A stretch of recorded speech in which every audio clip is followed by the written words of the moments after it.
पाटिया, आप लोग बदतमीजी करते हैं सदन में और उसी बदतमीजी का जवाब अखिलेश यादव ने दिया। हाँ। ये अनुराग भदौरिया कह रहे हैं। हाँ ठीक है, शिवपाल यादव जी आज क्या कह रहे हैं? हाँ, चर्चा को दे दिया गच्चा, धोखेबाज है ये घर का बच्चा। अरे उन्होंने बोला कि को दे दिया गच्चा, धोखेबाज है ये घर का बच्चा। हाँ, फिर से बोलूंगा क्योंकि ये बीच में बोल रहे थे। शिवपाल जी कह रहे हैं चच्चा को दे दिया गच्चा, धोखेबाज है ये घर का बच्चा। कभी पिताजी को धोखा दे देता है, गच्चा दे देता है, ऐसा बोला शिवपाल जी को करेक्ट कर दो। ऐसा बोला क्या? नहीं, ऐसा बोला क्या? जनता सुन रही है। ऐसा बोला क्या? प्रूफ करके दिखाइए, वीडियो दिखाइए। ऐसा बोला क्या? ऐसा बोला क्या उन्होंने? ऐसा बोला कि झूठ फैला रहे हो? नहीं, झूठ बोल रहे हो, यहाँ पे झूठ बोल रहे हो। खुद ही लाइन लगाए बैठे हो कि किसी दूसरे दल में जाने के लिए। लेकिन हमने तो तय कर लिया इस बार किसी को लेंगे नहीं अपनी पार्टी में। अब लेंगे नहीं अपनी पार्टी में, जो लेके आएगा उसको भी पार्टी से निकाला जाएगा। याद रखिएगा। तुम्हारी झूठ बोल रहे हो साइकिल पे झूठ बोल अखिलेश यादव खुद एक दिन भाजपा में आ जाएंगे, खुद यहाँ भागे घूम रहे हो।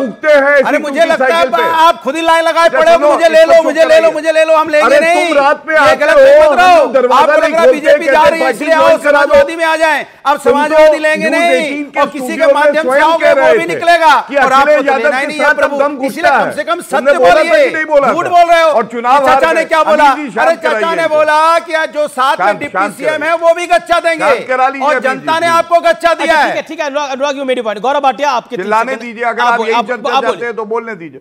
बोलिए गौरव, आप बोलिए।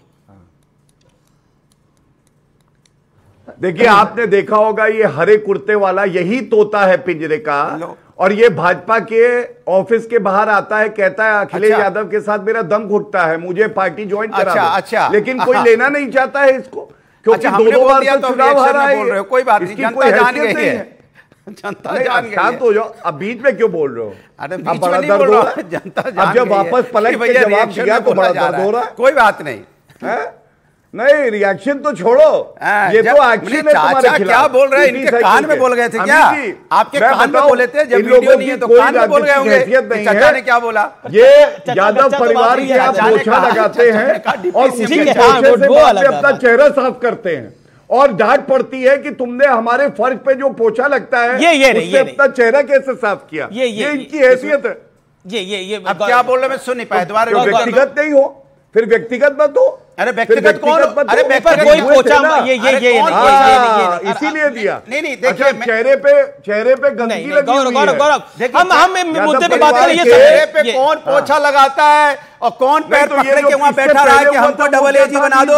कौन पैरों में अखिलेश यादव जी के लेटा हुआ था? हमें सिखाओ। हमने पैरों में लेटे हुए देखा है कि डबल एजी बना दो। दिल्ली क्या पहुंचा दिया कि बड़ा लग रहा है कि बहुत बड़े शेर हो गए। अब आपको लग रहा है कि दोबारा से सरकार बीजेपी की जाने वाली है तो सोच रहे दोबारा। पर्सनल नहीं, देखिए प्लीज, पैरों में कोई लेटा पड़ा है, कोई पोछा लगा रहा है, ये विषय नहीं है। मेरा निवेदन है, आप दोनों अपनी पार्टी के सम्मानित नेता हैं, मेरे लिए भी दोनों आप बहुत बहुत सम्मानित हैं। मेरा निवेदन है गौरव जी, आप तो सुप्रीम कोर्ट के सीनियर एडवोकेट भी हैं, मेरा निवेदन को स्वीकार करें। और मैं मुद्दे पर आता हूं। मलूक नागर है, मलूक नागर अभी जी अपनी बात पूरी करना चाहूंगा। बिल्कुल, अब मैं एनडीए के पास ही जा रहा हूं। मलूक नागर आपके सहयोगी हैं, काफी देर से वेट कर रहे हैं। मलूक नागर, मैं अपनी बात तो पूरी कर लूं फिर आप जाइएगा। बिल्कुल, आप आगे कर बात है अभी जी, ये गलत है। अच्छा, आप बोल लीजिए 30 सेकंड। चलिए, जैसा अच्छा बोलिए गौरव, मेक योर पॉइंट। 30 सेकंड्स में। धन्यवाद जी, थैंक यू। देखिए, हाँ, गौरव जी को बुलवा दो, अभी गौरव जी को बुलवा दो आपसे। पहली बात, मलूक जी, पहली बात, व्यक्तिगत टिप्पणी नहीं होनी चाहिए। दूसरी बात, बीच में नहीं बोलना चाहिए। जो कमजोर खिलाड़ी होता है वो ये करता है। आज का मुद्दा जो है, आप कह रहे हैं ना पिछड़े समाज का भला है, मेरा सवाल है, सवाल का उत्तर मिल जाएगा। मैं सल्यूट करूंगा अनुराग भदौरिया को। चलिए, पहला, यादव परिवार के बाहर का पिछड़े समाज का कोई अध्यक्ष सपा में क्यों नहीं बना जब से पार्टी बनी है? दूसरा, सफाई महोत्सव जब तक सरकार में थे तो सफाई महोत्सव जनता के रुपए से कराते थे, 2017 के बाद क्यों नहीं कराया? क्या हम देखते नहीं हैं? ये सरकारी तंत्र का दुरुपयोग, जनता का रुपया जो है। Gaurav, you made your point.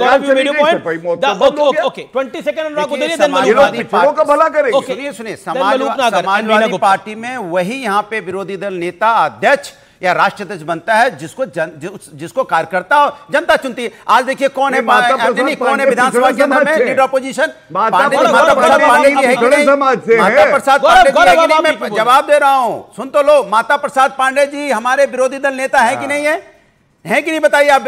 वो चुने गए कि नहीं? क्योंकि सदस्य ने उनको चुना तो वो है। अब समाजवादी पार्टी तो संगठन की पार्टी है। ठीक है, मलूक नागर। लेकिन एक बड़ी खबर आ रही है, मैं उस बड़ी खबर की तरफ भी जाऊंगा। अखिलेश यादव का एक बड़ा स्टेटमेंट आया है अब से कुछ देर पहले। अगर इंडिया गठबंधन की सरकार बनेगी, और वो कह रहे हैं कि जरूर बनेगी, बहुत बड़ा बयान अखिलेश यादव का। सपा सुप्रीमो ने बहुत बड़ी स्टेटमेंट दे दी है कि अगर हम सत्ता में आए, अगर हम सरकार में आए तो ईडी और सीबीआई को बंद कर देंगे।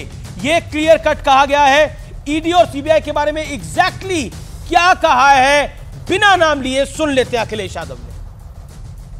कि कई ऐसी संस्थाएं हैं दिल्ली के पास जो पॉलिटिकल लोगों को समय समय पर परेशान करती हैं। वो संस्थाएं उन्हें न्याय नहीं देने देती हैं। कई ऐसी संस्थाएं हैं जो जानबूझ करके पॉलिटिकल लोगों को बदनाम करने के लिए, उनको अपमानित करने के लिए, झूठे मुकदमे लगाने के लिए हैं। अगर जब कभी भी संस्था हम लोग सत्ता में आएंगे, ऐसी संस्थाओं को हमेशा हमेशा के लिए खत्म कर देंगे। तो डायरेक्टली इनडायरेक्टली इंडिया अलायंस कह रहा है कि सीबीआई और ईडी को बंद कर दिया जाएगा। इंडिया अलायंस का यह कहना है। मलूक नागर, यह सब कैसे होगा? बात तो संविधान की थी और संविधान ने ईडी सीबीआई बना रखी है। देखिए रमेश जी, इतना जोरदार विषय था और उसको पर्सनल लेवल पे ले गए हमारे भदौरिया साहब। अरे देश में आजादी के तुरंत बाद विमुख जाति 52 में रिलीज करी, पहले उनको ट्राइबल घोषित करा, 68 में सेंट्रल गवर्नमेंट ने नोटिफिकेशन जारी करा। मैंने ये मुद्दा पार्लियामेंट में उठाया है। उनको सुविधाएं पिछले 60 सालों में नहीं मिली, अब मिलनी शुरू हुई हैं। और इस देश के माननीय प्रधानमंत्री संसद में आके कहते हैं मैंने इतने पिछड़े मिनिस्टर बनाए, मैंने इतने दलित मिनिस्टर बनाए, और उसकी कॉपी करके मजबूरी में आज कांग्रेस के नेता बोलते हैं, पिछड़ों की बात करते हैं, दलितों की बात करते हैं। और 2004 से 2014 तक महिला आरक्षण बिल पेंडिंग पड़ा रहा, क्योंकि उसमें समाजवादी पार्टी के नेता ने, आरएलडी और आरजेडी और बीएसपी तमाम लोगों ने कहा पिछड़ों और दलितों का रिजर्वेशन होना चाहिए। सरकार तो कांग्रेस ने पूरी चलाई 10 साल 2004 से 2014 तक, पर वो महिला आरक्षण बिल पास नहीं करा।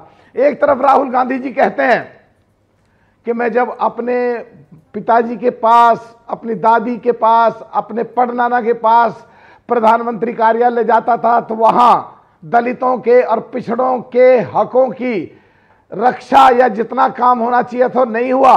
तो क्या पूरा देश ये माने 60 साल में पिछड़ों के साथ और दलितों के साथ नाइंसाफी हुई, या आज ये माने कि बाबा अंबेडकर साहब की जो विचारधारा थी, चौधरी चरण सिंह जी की जो विचारधारा थी, आज उस पे काम हो रहा है, खुल के चर्चा हो रही है, पक्ष भी विपक्ष भी सब लगे पड़े हैं। एक चीज मैं कह रहा हूं, जो आज 73% की बात की कांग्रेस के राहुल गांधी जी ने, वो 73% नहीं है, 80% के करीब है अमीश देवगन जी। और इस देश में अब ऐसा कुछ हो नहीं सकता जो इनके हक अब कोई भी रख ले।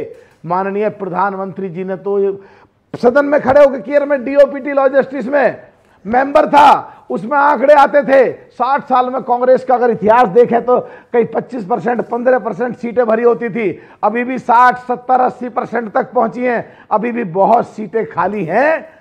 अब इनको हक तो देना ही पड़ेगा। क्रेडिट कोई ले, काम कोई करे। 60 साल पहले शोषण किसी ने करा, वोट किसी ने ली, काम उनका करा नहीं, राज दूसरों ने करे, आज उनके हक मिलने की बात आई है।